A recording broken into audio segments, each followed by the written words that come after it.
मीडियाने जेव्हा मराठा आंदोलकांना प्रश्न विचारले तेव्हा देवेंद्र फडणवीस यांचा विरोध करत त्यांनी आपल्या व्यथा मांडल्या. तसेच जोपर्यंत आम्हाला आरक्षण मिळणार नाही तोपर्यंत आम्ही मुंबई सोडणार नाहीत अशा प्रकारची भूमिकाही त्यांनी मांडली.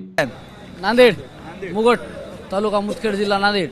झोप लागली का? झोप आता अशी झोपली, काही सोय नाही, काहीच नाही. सोय वाशीला आहे ना. इथून 4 किलोमीटर खायला कोटच काही ठेवलं नाही. फडणवीसनं सगळं बंद करून टाकलेलं आहे. मग जेवणाचं काय?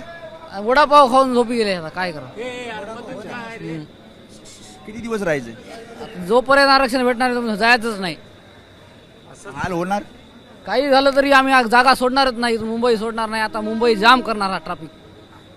झोप लागली का? आरामात झोप लागली. मात्र आता तसंच पोटात काही नाही, तसंच झोपायचं. झोप लागायली. आरक्षण मिळवायचे 100%. आदरणीय मनोज जरांगे पाटलाचे हात बळकट करूनच जाईल. त्याने एक आवाज दिला, आम्ही सगळे इथं आले. आणि जोपर्यंत जरांगे पाटील आमच्या मागण्या पूर्ण होणार नाही तोपर्यंत आम्ही एकही इंच मागं हटणार नाही. किती तकलीफ देऊ, किती गव्हर्नमेंटनं काही करू आम्हाला, पण आम्ही मुंबई सोडणार नाही. वाशीला का नाही? आराम झाला असा थोडा. आराम वाशीला आराम झाला असा. वाशी यायला उद्या म्हणजे लवकर येता येत नाही ना, वाशी येऊन ट्रॅफिक जाम असल्यामुळं. जाता येणार नाही.